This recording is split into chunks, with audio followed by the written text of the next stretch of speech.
Sumainyo ang Panginoon.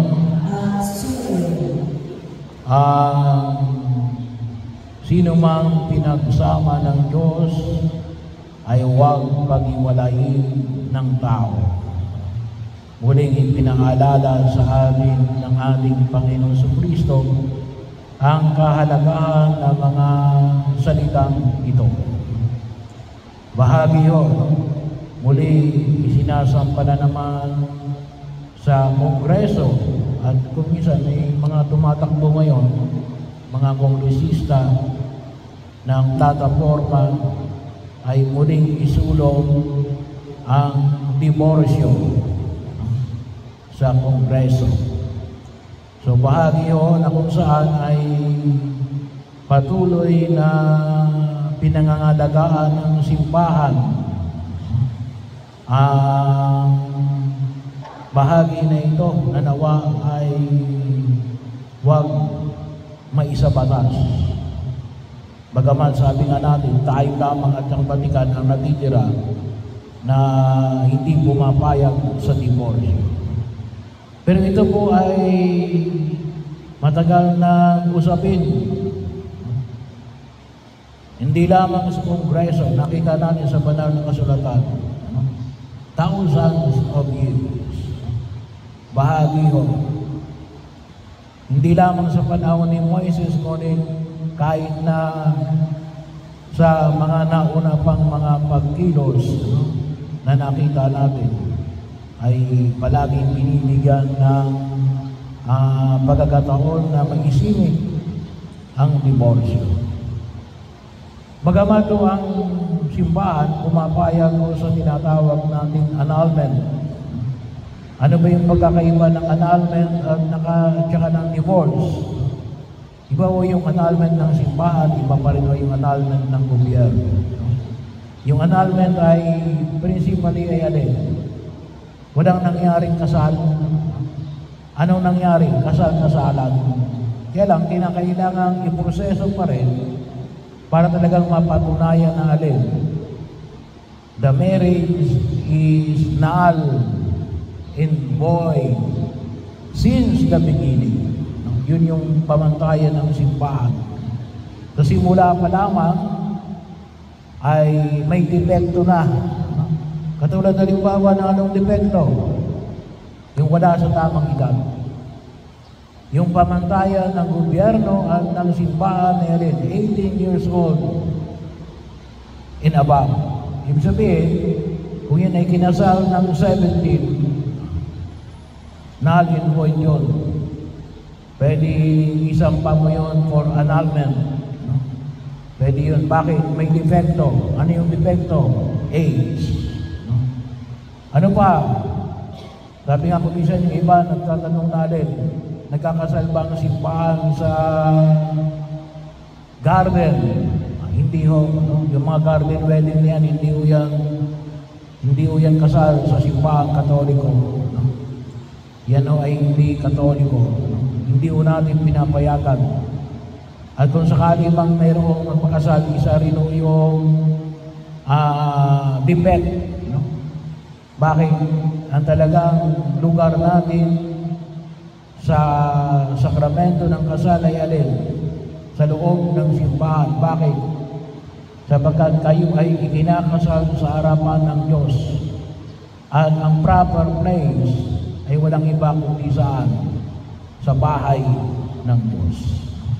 So marami pang depekto na pwedeng ilagay natin sa annulment. Kailang masabi natin na iba ito sa divorce. Ano ba yung divorce? Valid yung marriage. Valid yung marriage. So, bakit magdi-divorce? Maaring nagkaroon ng problema along the way. Hindi ho yung pinapayagan ng simbahan. Pagkakataon na kung saan ay makita mo natin. Bakit gustong isulong yung divorce? Sabi ng iba kasi Father, abusado yung lalaki. Meron na ho tayong tinatawag na legal separation. Pwede naman silang maghiwalay legally. Pero bakit sinusulong ang divorce? Kasi for a marriage. para magkaroon uli ng isang panibagong pamilya. Kaya isinusulong ng divorce. Hindi tayo pumapayag sa divorce. At naging bahagi ng istorya ng simbahan, kung yung maalala, yung Anglican Church, kaya nagkaroon tayo ng Anglican Church. Kasi bakit? Ayaw ng simbahan ng divorce. Gusto ni King Henry VIII of England na hiwalayan yung kanyang asawa at mag-asawa muli ng iba. Kasi bakit? Hindi sila magkaanak. So, pagkakataon, walang maiiwan na tagapagmana sa trono ng England ay ayaw ng simbahan. Kaya ano ginawa nila? Gumawa sila ng sariling simbahan. Na kung tawagin natin ngayon ay Anglican. Yung term na ginagamit sa US ay alin? Presbyterian. Pero bahagi yun. Kahit na sabihin natin, kaya bakit ayaw ng simbahan ng diborsyo? Kasi maliwanag na alin ay sumasalungan sa ipinahayag ng buong may kapal. Sa Ebanghelyo natin, ang pinagsama ng Diyos ay huwag pag-iwalayin ng tao. Ang Diyos ang nagsasama. At sino yung pwede ikasal? Isang babae at isang lalaki.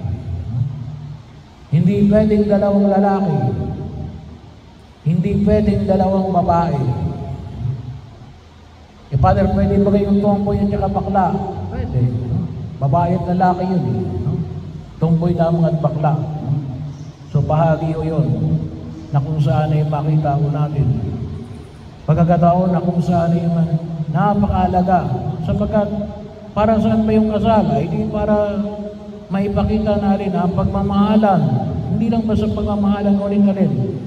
Ang kalimitan sinasabi ko sa mga nagpapakasal, ay kaya mo papakasalan yan, hindi lamang sa pagkat inibig ka niyan at inibig mo yan.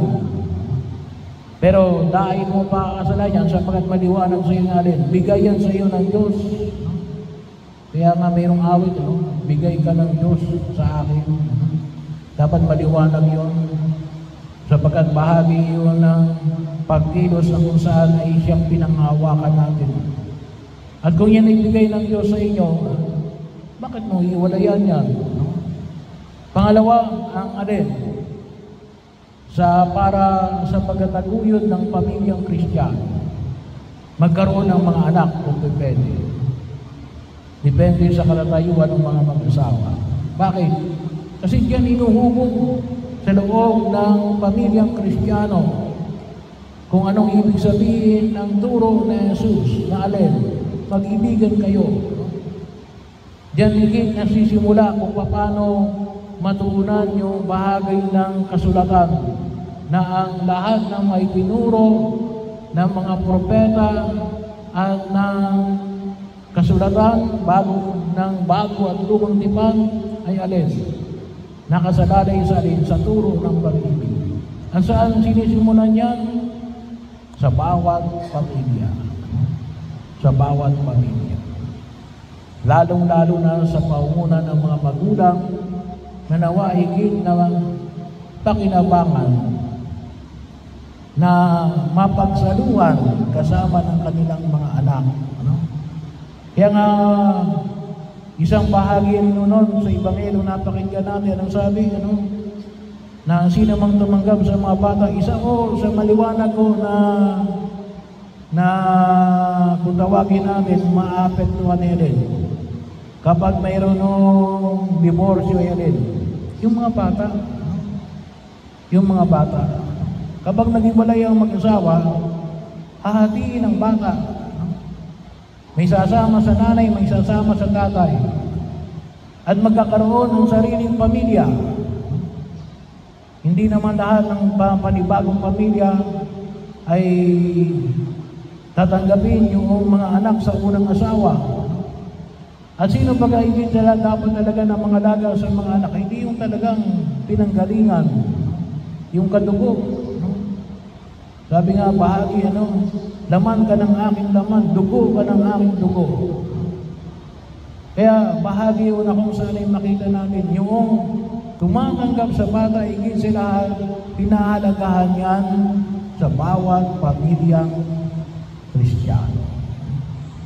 Kaya, ipanalangin ho natin, nanawa higit na pakinabang. Kaya nga po, isa sa mga binibigyan ng diin ng simbahan na yan, yung sino mang nais na pumasok sa buhay ni asawa. Kaya nga, medyo may kabigatan. Isa yan sa mga mahirap na mga sakramento. Ang daming hinihingi ng requirements. Para alin?